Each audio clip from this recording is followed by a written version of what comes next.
Hello, everybody. Welcome to Beyond the Gate Radio. Today is Sunday, June 5th, 2011. Thank you for joining us. Our show today is 1 hour in length. I am your host, David Baker, and my co-host is Sherelle Baker. Hello, Sherelle. How are you doing today? Thank you. I'm doing fine, great on this Sunday morning here in Northern California. Thankfully, the rain has stopped, and I am excited to get to meet our guest today. So, how are you doing today, David? Very good. Wonderful. I don't have to take out the brolly because of the rain because we're indoors, or the umbrella. But we are going to have a fantastic show. On our show is pretty much new age. We have psychics, mediums, astrologers, healers, metaphysical teachers, demonologists, ghost investigators, cryptozoologists, conspiracy theorists, UFOologists, and the like. I think that perhaps they're all interconnected in some way. Our show, we stay open-minded, as we like to think outside the box. We do not judge anyone for their beliefs or belief system. We are here to educate and entertain you. We, as the presenters, are merely the purveyors of information.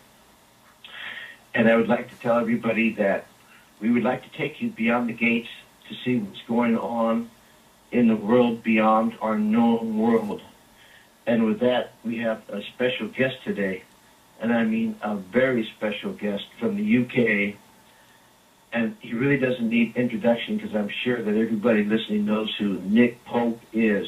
And I'm just going to read just a little bit about him.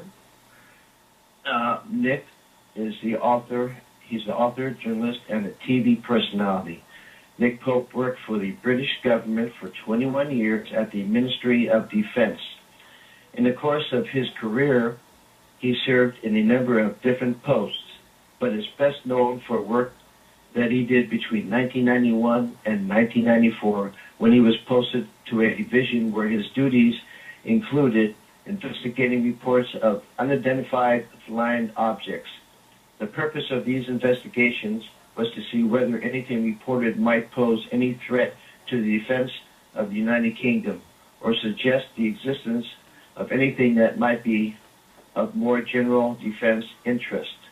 Most sightings turn out to be misidentifications of ordinary objects or phenomena, but a small percentage remained unexplained. Contrary to popular belief, there was no definitive evidence that any of these sightings were extraterrestrial in origin.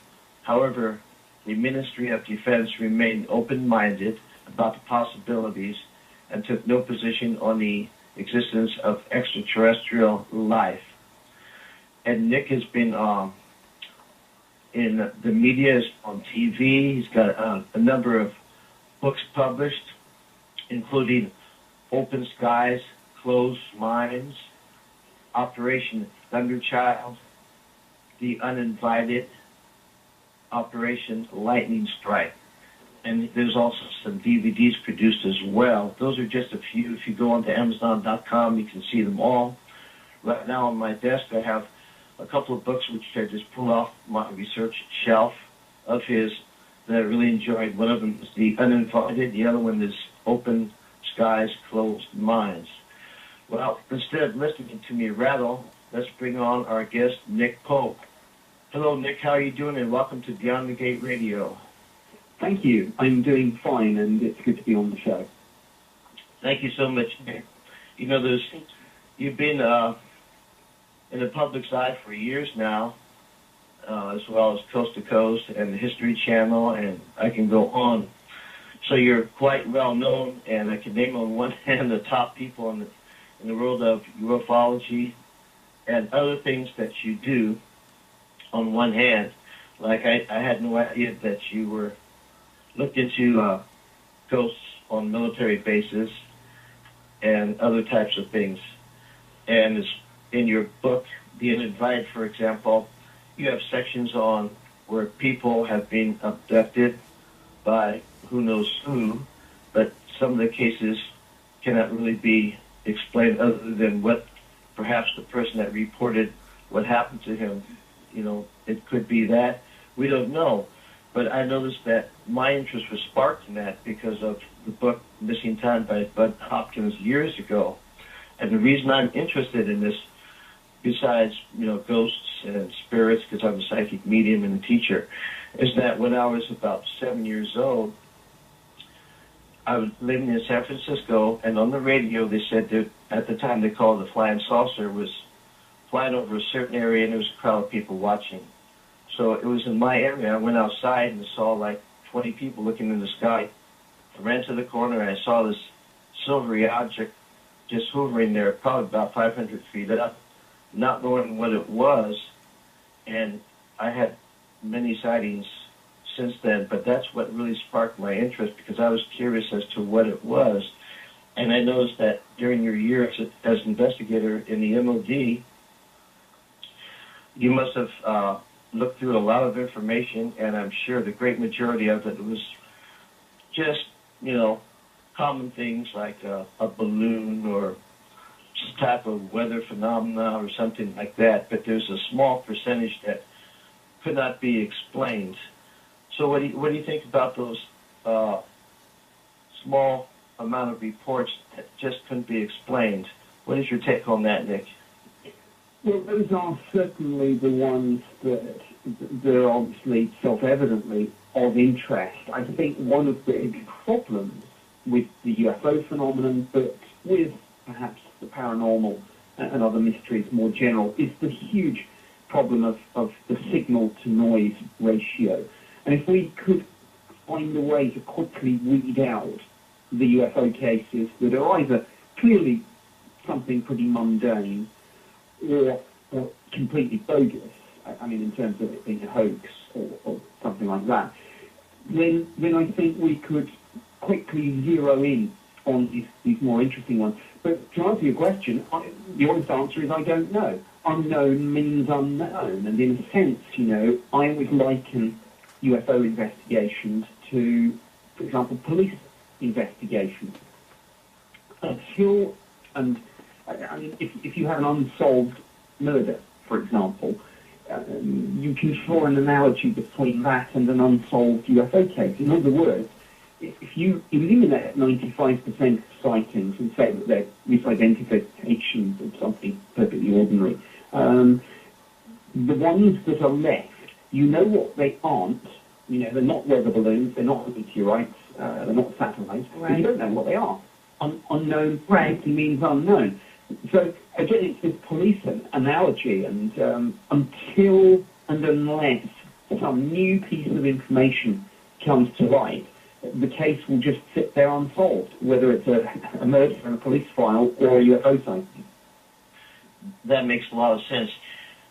First of all, for any explanation to be presented, you need reliable sources that can be trusted, and you definitely need proof for something like that.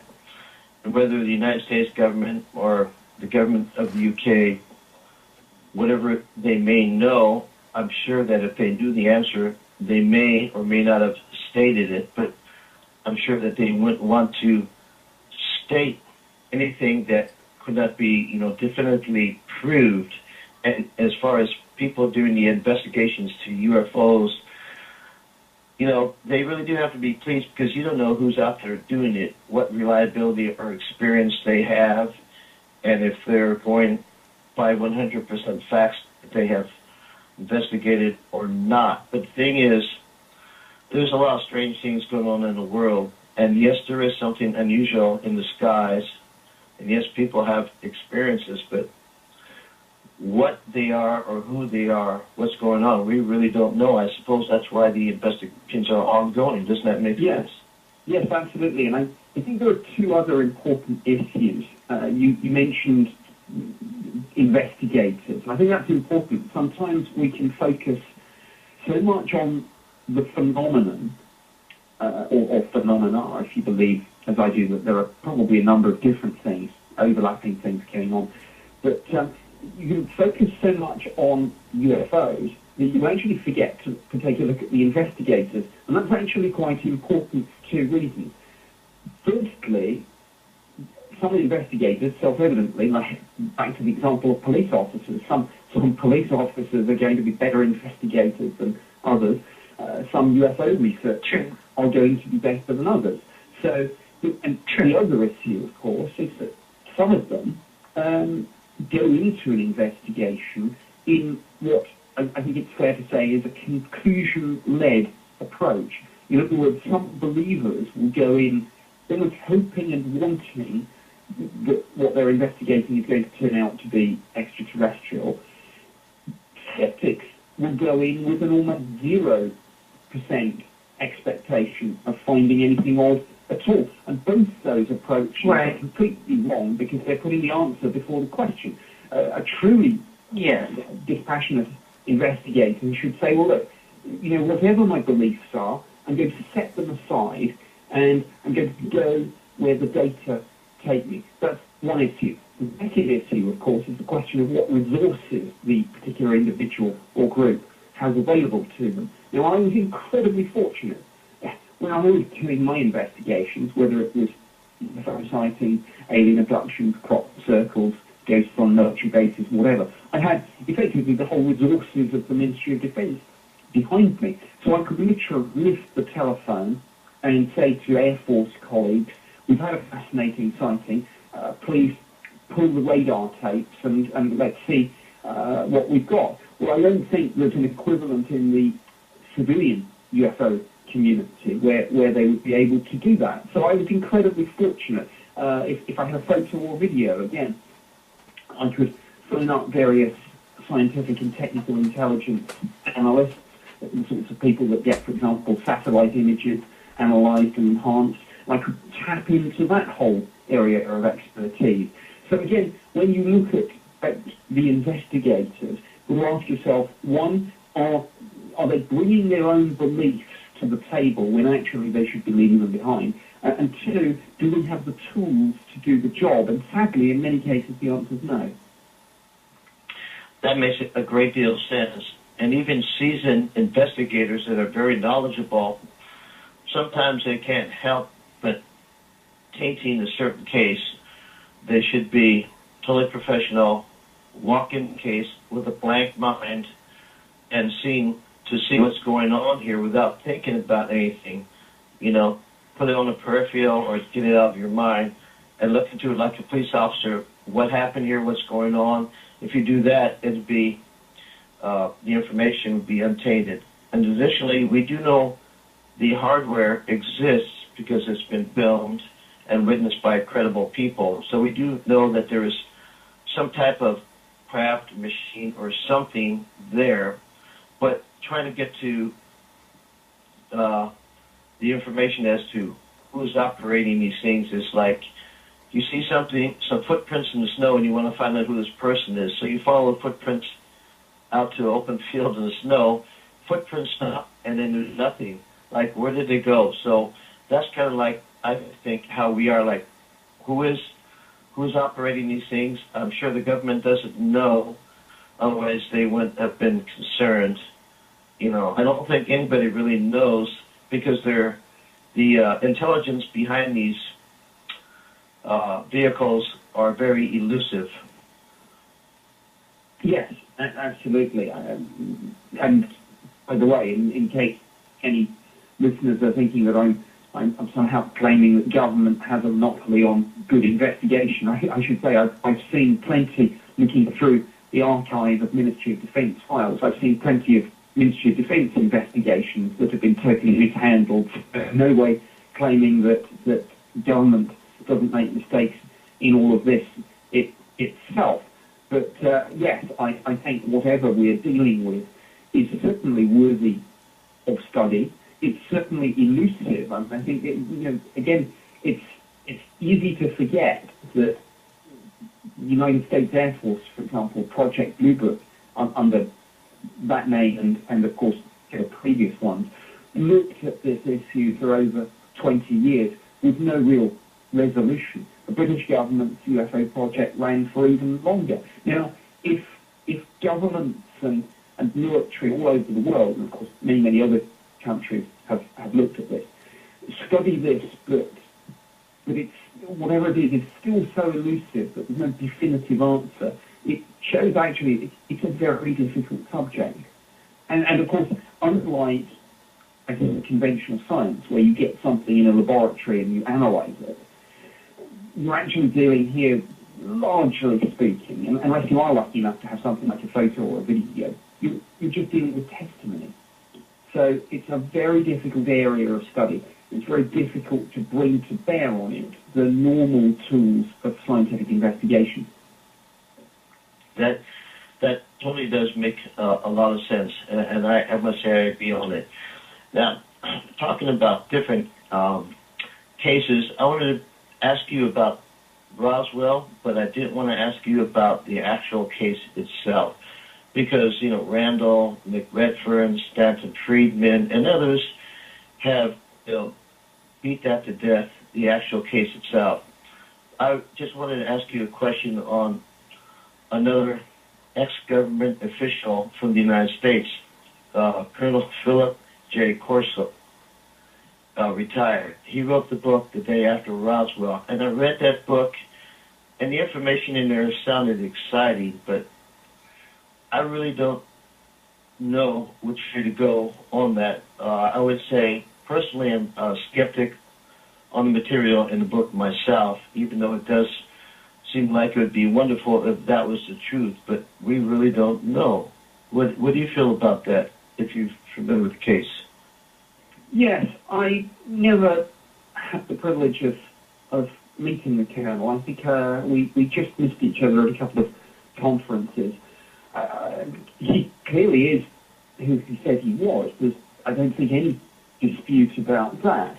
But I have to say, probably on balance, I'm sceptical about his more exotic claims.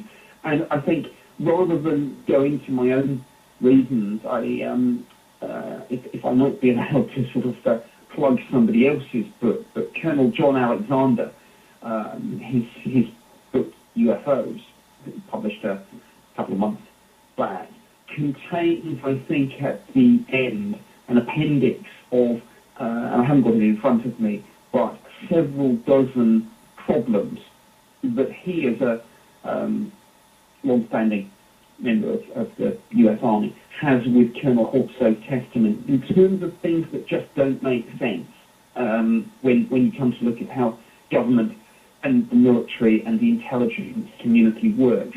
And my point is this, and I think, I don't want to speak for John Alexander, but I'm sure it's his too, is if you get something like that, whether by accident or design, if you get fundamental points about the way in which government works wrong, when you're actually in government or were, then you certainly, I think, more exotic claims should be taken very, very cautiously.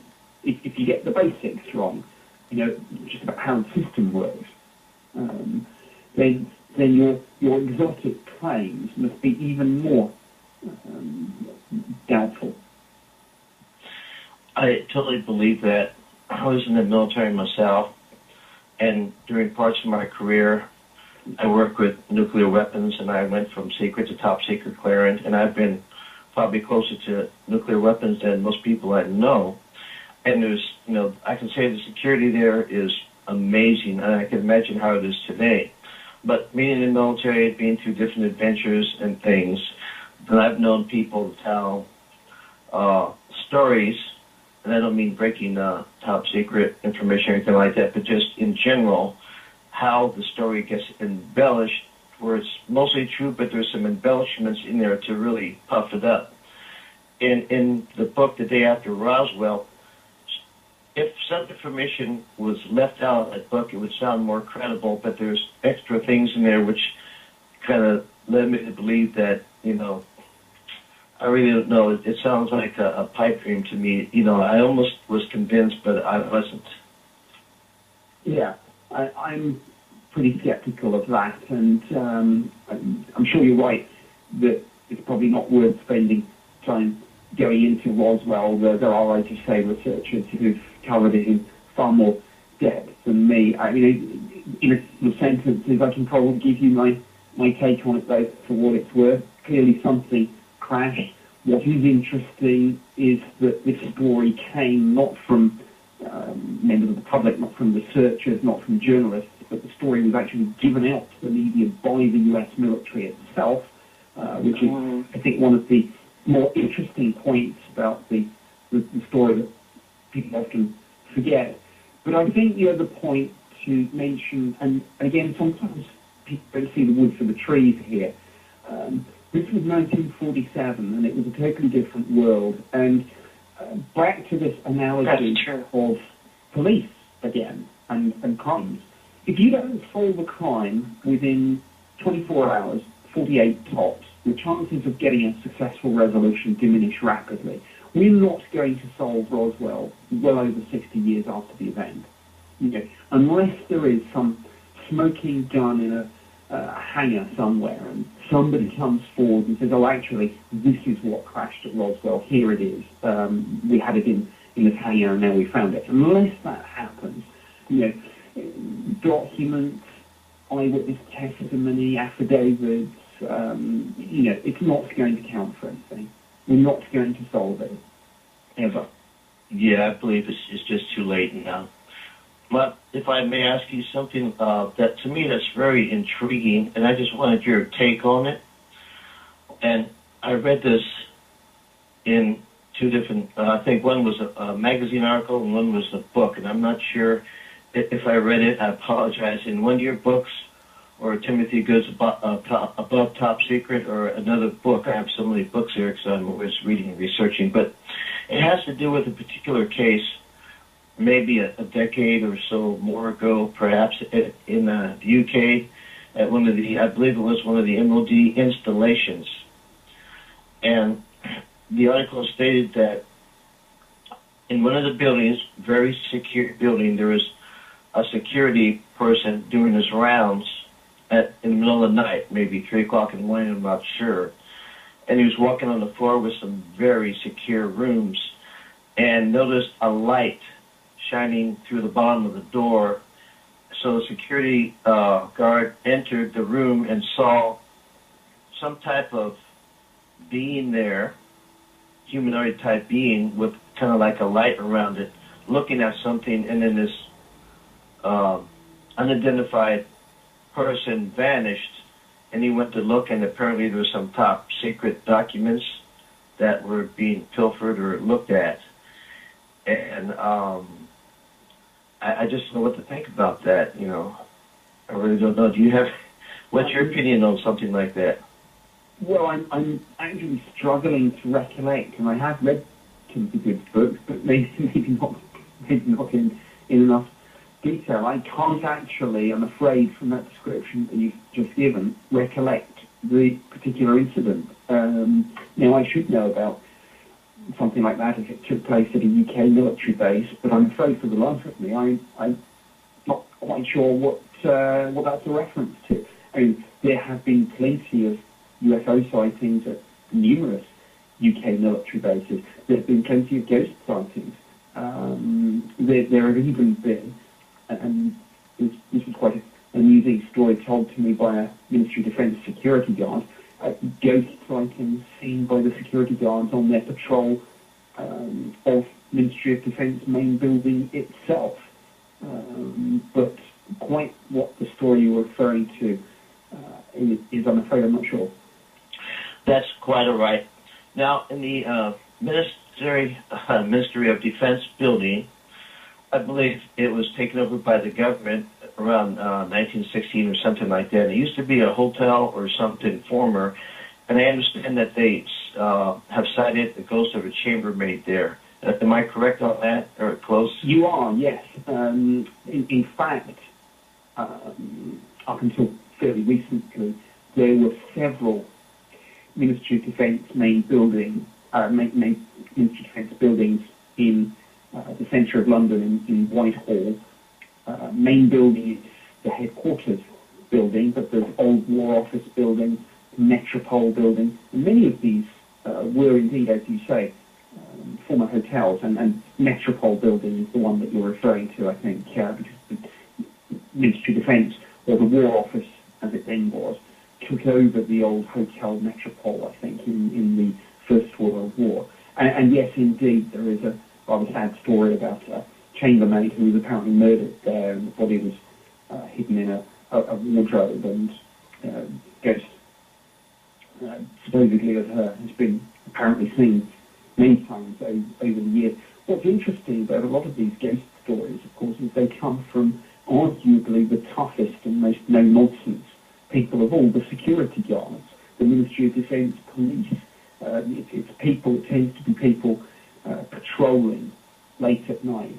And I remember on one occasion a few years ago, the Ministry of Defence's in-house magazine, Focus, ran a letter from a Ministry of Defence police officer who told an extraordinary ghost story that had happened in Air Force Base, that he'd personally witnessed this elderly woman around a church, and he'd done his rounds, and then when he got round to the other side of the church and the woman had gone, he thought that she must have gone into the church, but the door was locked, apparently from the outside. Later on, and he couldn't work out the life of him where this elderly woman could have got to in the sort of few seconds, really 30 seconds or so, that he walked around the church. When he told the local mortician about this, the mortician apparently went very white very suddenly and said from the description that he'd given, this was a lady who'd in fact died the previous day. So, wow. The editor took the courageous decision to run this letter in the Ministry of Defence's own in-house magazine. And at the end of the letter, which, as I say, was from this fairly tough, no-nonsense Ministry of Defence police officer, the editor said, open invitation to anyone else. Did anyone else have any stories like this? And he was absolutely inundated with ghost stories. Many of them going back to the Second World War, the First World War, even the Civil War. So there's some extraordinary stories. Absolutely extraordinary. That is, I have hundreds of books on my research shelf about ghosts and whatnot, and I'm being a psychic medium myself, of course, and running in the family through various members and then grandparents. My mother's from Kent in England. My father was Native American and Spanish, so my mother would tell us as a child stories about ghosts in England, about the ghost train and different things, and she actually believed in. I think that early on, as a child, she would tell me these stories before I'd go to sleep. I wasn't afraid. I was really intrigued by them, and I think that really sparked my initial interest in it, besides seeing them actually myself. So I think that since your country is a lot older than ours, as far as it being civilized, that there's bound to have been, a lot of incidents there that would leave something like that, like from the Romans to the Celtics and on to, the wars that were over there to present day time. I find that to be amazing. And not only people, but animals. Apparently, on a particular military installation over there, there's a ghost of a dog that's being seen. I find that interesting, too. It's a very famous case, actually. Of course, the famous Dam Busters raid. And I think, interestingly, I believe that the filmmaker Peter Jackson is remaking the classic war movie, The Dam Busters, but this is 617 Squadron, the classic bouncing bomb raid in the Second World War. And Wing Commander Guy Gibson, who actually led that raid, had a dog, and that dog, very shortly before the raid, was knocked down by a car and killed just outside the gates of IF Scampton, where 617 Squadron was based at the time. The ghost of that dog has been seen many, many times in the area around the gate, the entrance to the base, where it was knocked down and killed. And that's that's a fascinating story. But I've certainly come across other stories of animal ghosts. Remember one case from Devon involving children who were saying they were laughing as if they had some great secret, and they said that when the police, they said, well, there's a cow in the room. There's been a cow in the room. And what the children didn't know, that the adults did, is that the kitchen was actually a fairly modern building on the farm, but was actually on the site of the old cow shed. So who knows? But there are some fascinating stories going around. There certainly is. And as many people as you've met and many things that you have investigated and many conventions and things, I'm sure you've met all types of interesting people. And so when you are looking into certain things, perhaps UFO investigations, for example, and then maybe possible, I don't know if I'll say alien because that means it's alien to us. Doesn't have to be, it could be from another dimension, somewhere on Earth, who knows where, but that could this be paranormal, interdimensional? We really don't understand, and then it gets you to look toward, the supernatural, what's going on there. I know that some governments perhaps investigated the paranormal. I know we had the remote viewers in the United States because they found out Russia had psychic spies and so forth. So, if they had it and it was in operation for so many years, there has to be something to that. So after you open one door, it seems to lead to another door. So yes, and the Ministry of Defence, of course, had conducted its own study into remote viewing. Interestingly, very shortly after 9/11, and this was a study sponsored by the Defence Intelligence Staff, which is, as you would imagine, a particularly secretive part of the Ministry of Defence. But fortunately, the study report has now been declassified and released. So if you just go to whatever search engine you use and type in remote viewing and Ministry of Defence, you will most likely turn up this declassified report, which I know that people like Hal Puthoff and Paul Smith have looked at with horror in terms of the methodology, because it was totally mishandled. But it's interesting for two reasons. Firstly, that it happened at all so long after US projects like Stargate and Grill Flame and Sun Street. But it's also interesting because if you look at the classification, at the time it was secret UK eyes only, which is fairly high, needless to say.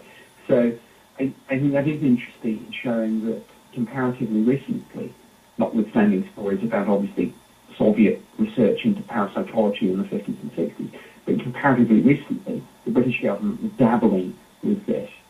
And I think one reason for all of this is that you could regard things like remote viewing and indeed UFOs as events which, while you might consider that it's quite unlikely, if any of it does turn out to be true, the implications are profound, and this is what in business and in risk management is generally called low probability, high impact. And I think it's interesting to look at government and military research into the paranormal as perhaps a good example of something that's low probability, high impact. That's amazing, and it's new to me, fresh information, because I'm so busy looking at everything, trying to stay up to date, that I just can't catch everything, and I had no idea about what you just told me had occurred. And I'll say I'm not totally surprised, but I'm amazed. And I'm also not surprised that the British government waited that long to try something that themselves. But I suspect that it had been tried before. I do too. You could do a whole. Yeah, you could do a whole show on somewhat shadowy links between the British aristocracy, certain elements of the British military and intelligence community, and dabbling with the occult. I think that's always been there. So certainly the study into remote viewing that was done in 2000, 2001, it's not by any means the first time that this sort of thing's been done. And, they were saying that they were just saying that they had that on the news just recently, and they had it on the news just recently. Not the news, but one of the Discovery Channel / History channels, and they were talking about all the techniques and things that Hitler used, and one of them was remote viewing. And so, just like you said, Nick, that low probability. So I'm sure that everyone is trying to test it out, and then if nothing comes of it, they can just say, oh, that they were crazy. But if something came of it, or if we're able to use it, then it becomes this cover-up, and it's just something that they were doing. But of course, I do believe that this is not the first time that they've tried it and used it. No, indeed. I think the only question is that if that was the study that was done, have there ever been operational remote viewing campaigns, projects in the UK, as there were in the US with, for example, the 3 projects I mentioned? I suspect the answer is this, and it's very interesting to look at that particular document on the Ministry of Defence's website, because what you actually find is that this was not undertaken within government, but through a defence contract. In other words, the Defence Intelligence staff let a contract, and the work was done by the private sector. Now, albeit almost certainly as a company with fairly strong links to the military, both in terms of ongoing projects and probably in terms of people on the board who have come from the military, and people in those sorts of companies, by the way, often have security clearances much higher than even those of us in government. But yes. It's an interesting way. Conducting something in the private sector is an interesting way of taking the vast bulk of it outside the scope of the Freedom of Information Act. So it may well be that operational remote viewing programs actually rest in the private sector. That's amazing that she should have, that Sherelle mentioned that, because talking about governments now, we know the Nazi government of the past is gone. They were evil. We all know that. But I've read that they have searched for the spirit of destiny, that they used astrologers, and they used actually everything that they could at their disposal, or at least they risked trying ways to get an edge on everybody, and they really did look into the paranormal, and it made me wonder, I guess other governments probably quietly look into different aspects of the paranormal as well to see if they can get an edge up, if any of this stuff is credible or if it works. And just like you mentioned about the remote viewing, apparently there is something to that. So, naturally to keep an edge up on anybody, they definitely have to keep it quiet, and also credibility. So I totally understand that. And yeah. Go ahead. And just let me make another point, which I think is quite interesting about the remote viewing project that MOD sponsored, is when you look at it on the Ministry of Defence website, there's a very bland introduction when you have to publish this as a result of the Freedom of Information Act request. It's a little introduction, and it said something like, a while ago we became interested in the concept of what people might be able to see, and we conducted a small study into this. And what's very telling is that to avoid drawing attention to this, even though legally they have to publish it, they deliberately avoided using words like psychic, clairvoyancy, like ESP, and you could read that introduction, and unless you knew what remote viewing was, you wouldn't think it was anything to do with the paranormal at all. It would sound like a mundane academic project to do with, I don't know, awareness or sight or something. But of course it's not. And I mentioned that because it's an interesting example of media management, as it were, where you hide something in plain sight. That makes total sense, and especially knowing that in your country they used to have the Witchcraft Act of 1735 up until World War II. Helen Duncan, a well-known medium, held seances for people, and apparently the War Office, whatever happened, the news, after they would disseminate the news, read reports, they would only release filtered information to the public, which is understandable, especially during times of war. But apparently Helen Duncan got a spirit of a sailor from a certain battleship that had died, and they had no idea, no news from the ship, and it was proven that to one of the sitters in the audience that was her son, and messages were passed. They were verified and reliable. And, yes, this is HMS Barham, the battleship. I believe it was torpedoed in the Mediterranean, I'm not sure, but yes, it was HMS Barham, and I believe that Helen Duncan was arrested and investigated. Yes, and naturally, if somebody was privy to some information like that during those critical times, that, in a way you can't blame the government for wanting to put her away until things are finished, because if there were some German spies there and she was to say something that the British government didn't want to know and innocently said it, I suppose they couldn't take any chances. But that's just another example of the paranormal crossing the path of the government and something occurring. I thought that was amazing as well. Yes, indeed. And I want to tell everybody that Nick's website is www.nickpope.net. That's nickpope.net. Nick, the show, we don't have a lot more time left, and we appreciate the chatter. I just wanted to read something from your book, Open Skies, Closed Minds. And in there, near the beginning, there's a quote, and I find it quite interesting, and I remember it. It says, "Yet, across the gulf of space, intellects vast and cool and unsympathetic regarded this earth with envious eyes, and slowly and surely drew their plans against us." H.G. Wells, The War of the Worlds, by William Heinerman. And I thought that was very interesting. But so there is something going on in our skies, in our universe, in our galaxy. We don't know, but one thing I'm almost certain of, that whatever it is, since we're still obviously alive and breathing, that perhaps there is, as UK say, nothing of any defense significance to worry about.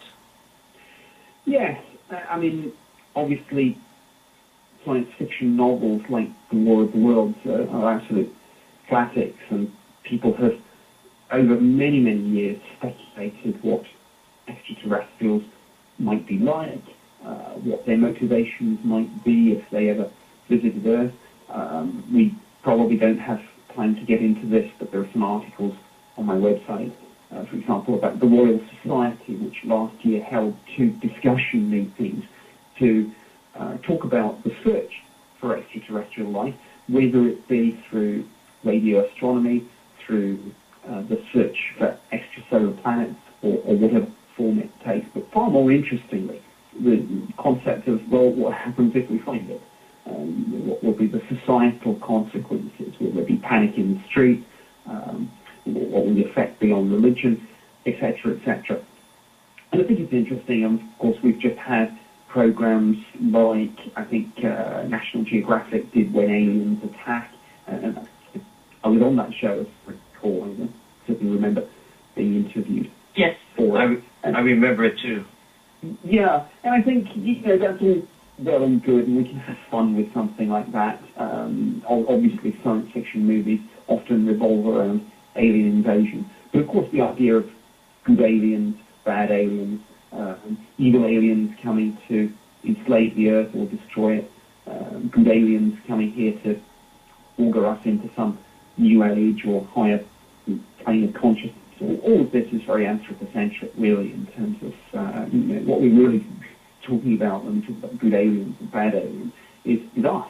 It's our own perception. Of course, something genuinely extraterrestrial may almost, by definition, be beyond recognition, and trying to fathom things like motives and things. All we can ever do is apply our own logic and experience, and I suspect we'll be wildly wrong on all counts. This is probably way beyond our perception. And, in Ancient Aliens, the other series on the History Channel, which we were watching it again recently, and we saw you on there, of course, and it was always amazing. But, civilizations from around the world, I suppose people are putting together hydroglyphs and other information that they have found, that they're starting to open their minds toward thinking, well, did the ancients see something?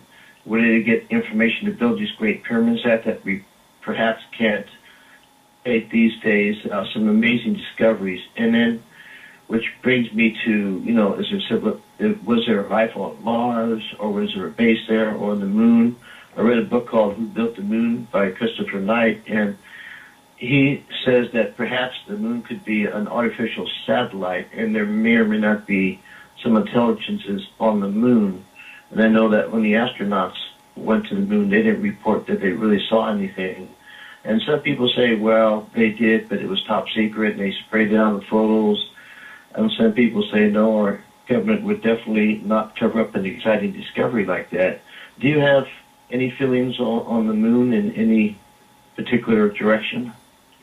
No, I don't have a particular. I certainly don't buy into some of the more exotic theories about the moon in terms of artificial or alien bases or things. And yeah, absolutely, I suspect that if NASA found alien life, they'd be shouting it from the rooftops, not covering it up, because of course their budget would go through the roof. One only has to look at the Martian meteorite incident from 1996, when NASA declared that they found evidence that they believed of extraterrestrial life, albeit fossilized bacterial life.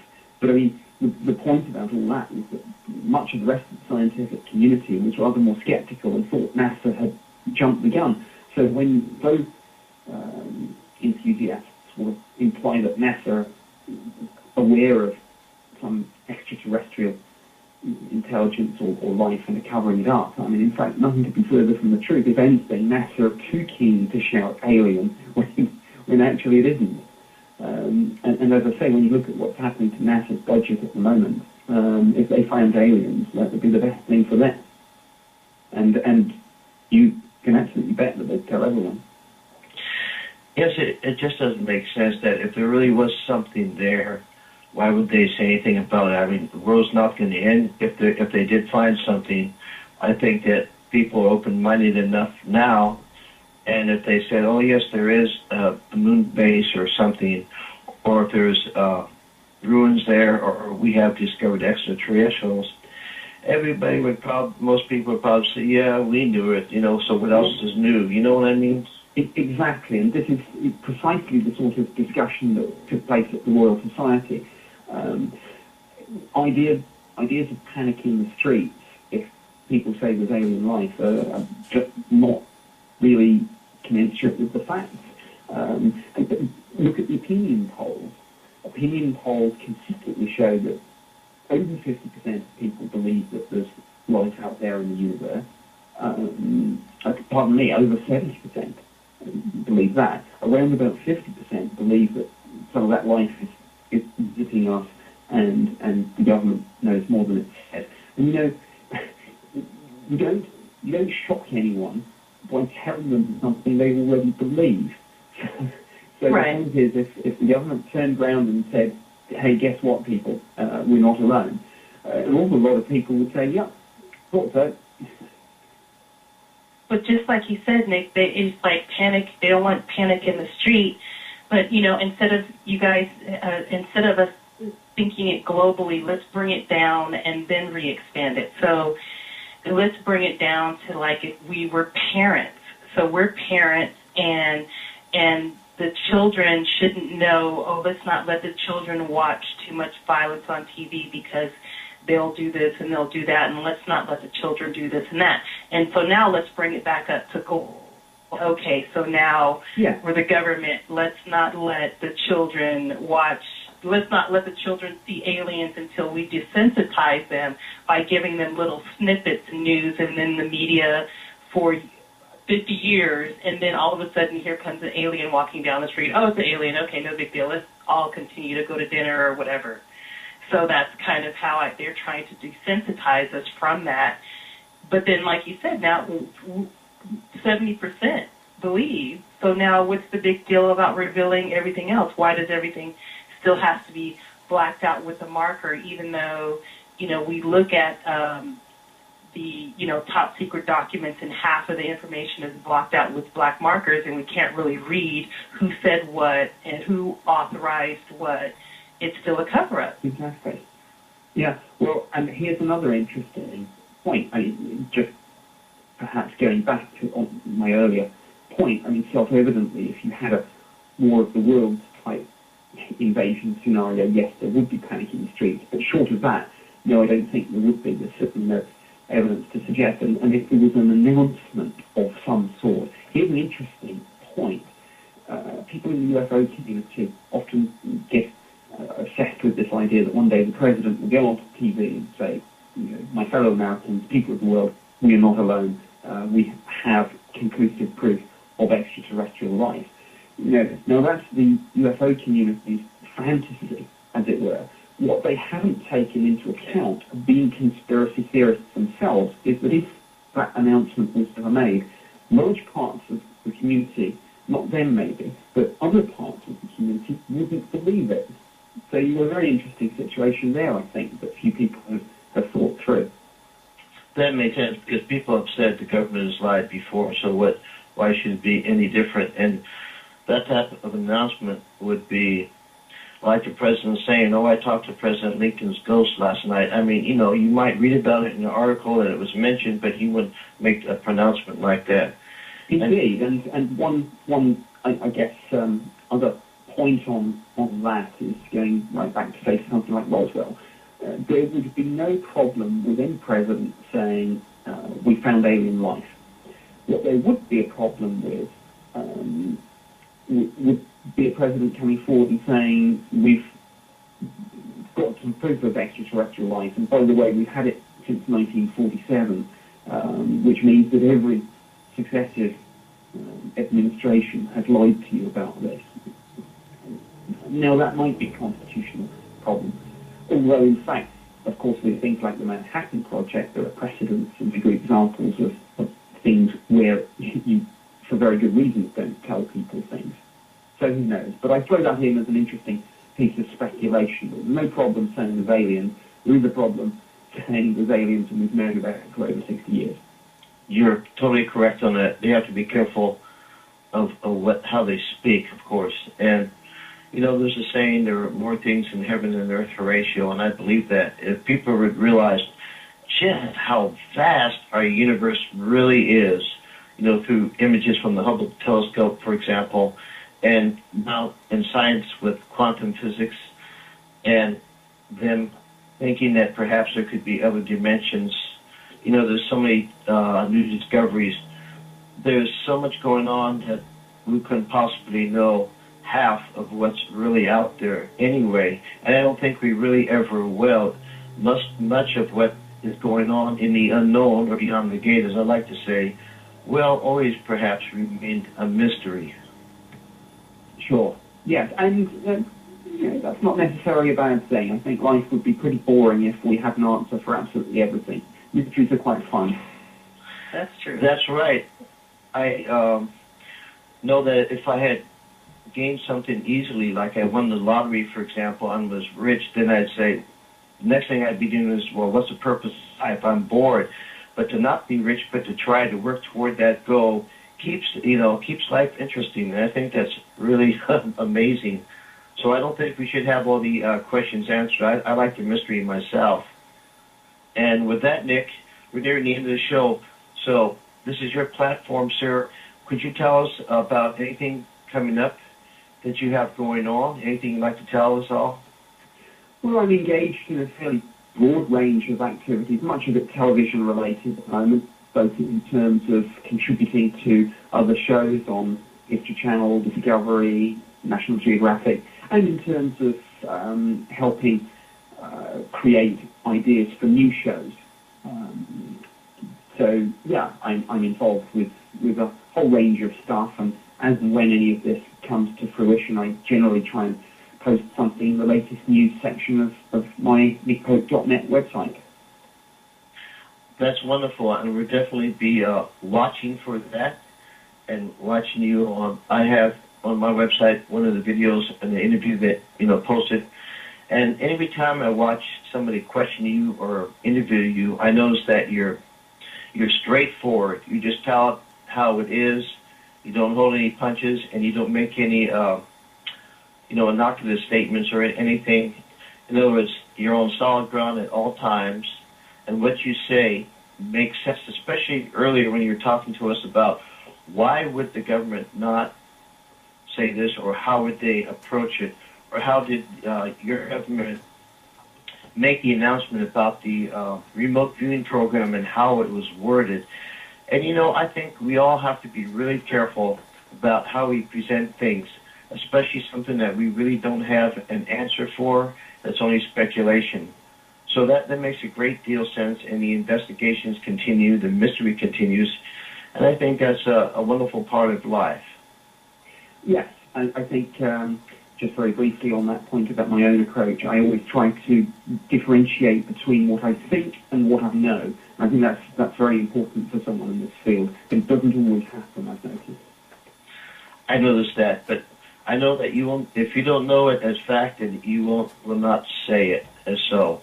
And that's why we love you so much, because you're upfront and honest, and you won't make any wild speculations. And your statements are always based on documented proof, and that's why we like you so much. We need to have more people out there like that not make statements as to, well, it's 99% sure, so I'm going to tell you this.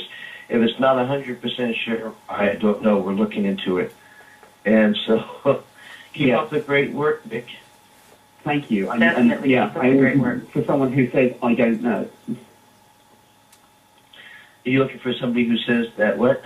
I said it's when you look at somebody, very often, the more of an expert they are, if you look at people in government and the military, more they actually, when they get onto something they don't know, they just say, I don't know.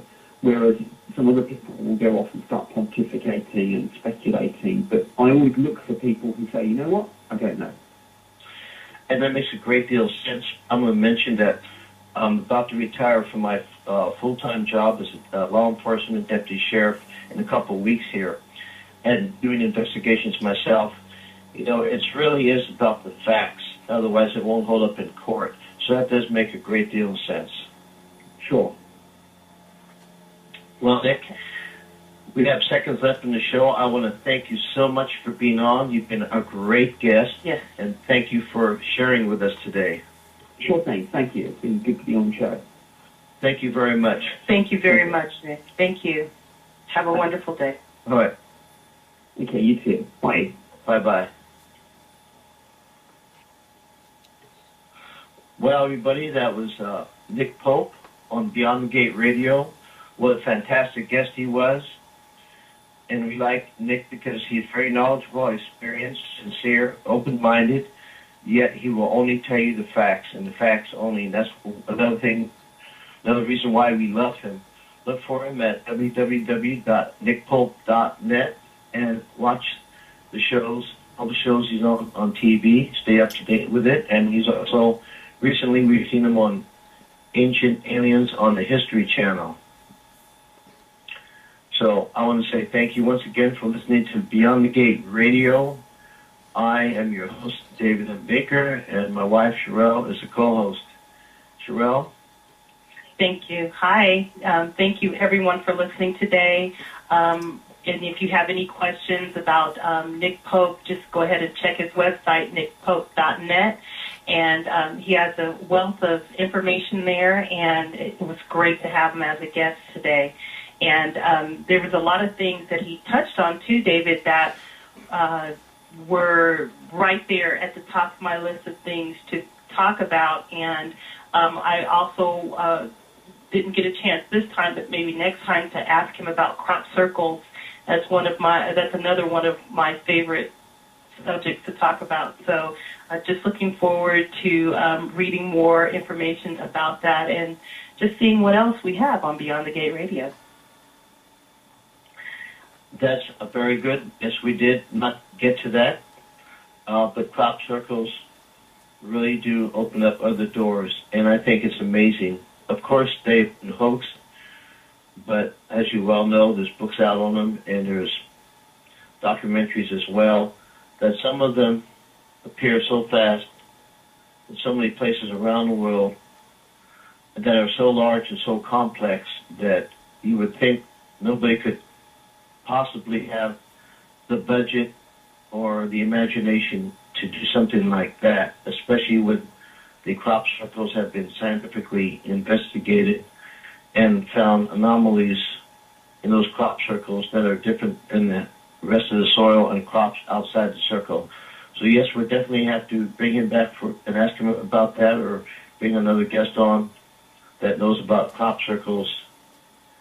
So anyway, today was a great show. Thank you, everybody, very much for listening. If you like the show, please follow us on the website here, Blog Talk Radio, Beyond the Gate Radio. Click the follow, become one of our followers, listeners. The show will be archived. And once again, thank you, everybody, for listening to Beyond the Gate Radio. Have a great week. Bye now. Thank you. Bye.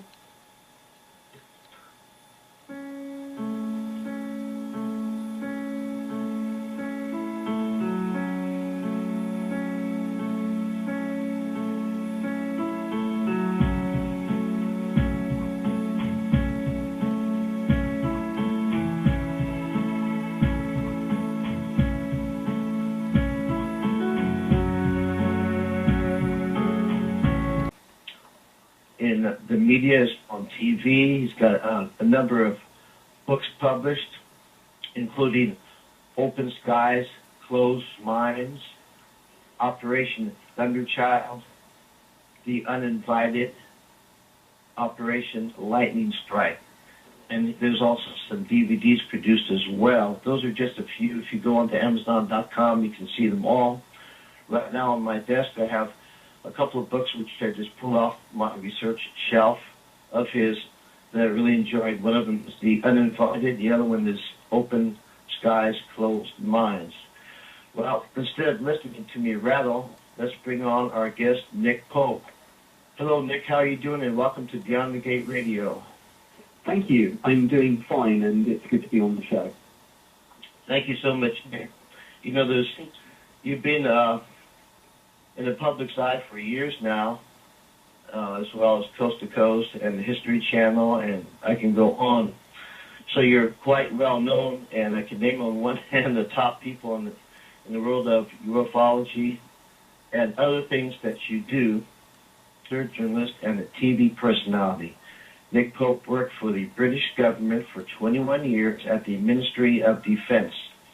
In the course of his career, he served in a number of different posts, but is best known for work that he did between 1991 and 1994 when he was posted to a division where his duties included investigating reports of unidentified flying objects. The purpose of these investigations was to see whether anything reported might pose any threat to the defense of the United Kingdom or suggest the existence of anything that might be of more general defense interest. Most sightings turn out to be misidentifications of ordinary objects or phenomena, but a small percentage remained unexplained. Contrary to popular belief, there was no definitive evidence that any of these sightings were extraterrestrial in origin. However, the Ministry of Defense remained open-minded about the possibilities and took no position on the existence of extraterrestrial life. And Nick has been on our show. On our show, it's pretty much New Age. We have psychics, mediums, astrologers, healers, metaphysical teachers, demonologists, ghost investigators, cryptozoologists, conspiracy theorists, UFOologists, and the like. I think that perhaps they're all interconnected in some way. Our show, we stay open-minded, as we like to think outside the box. We do not judge anyone for their beliefs or belief system. We are here to educate and entertain you. We, as the presenters, are merely the purveyors of information.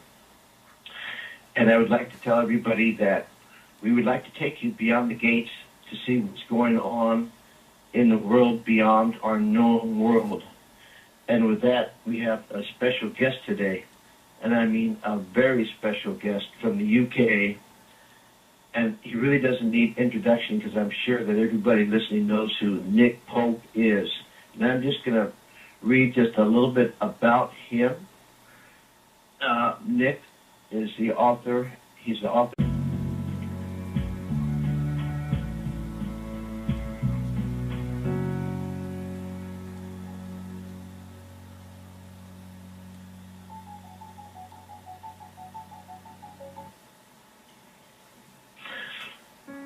Hello, everybody.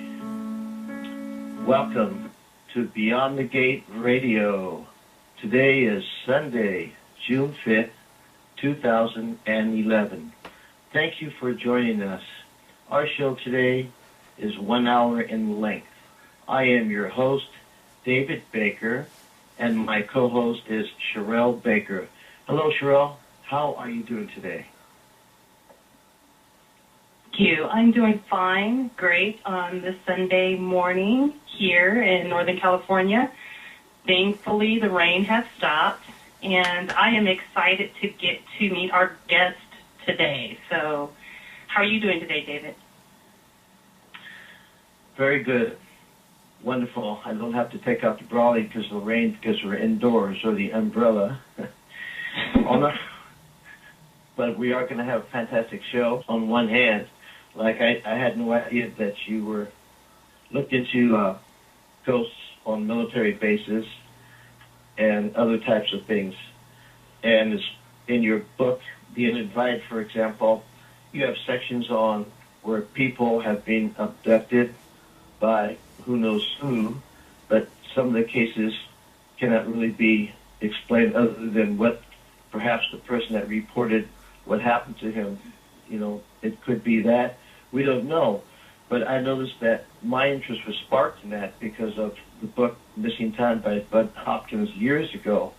And the reason I'm interested in this, besides, ghosts and spirits, because I'm a psychic medium and a teacher, is that when I was about 7 years old, I was living in San Francisco, and on the radio they said that at the time they called it the flying saucer was flying over a certain area, and there was a crowd of people watching. So it was in my area. I went outside and saw like 20 people looking in the sky. I ran to the corner and I saw this silvery object just hovering there, probably about 500 feet up, not knowing what it was.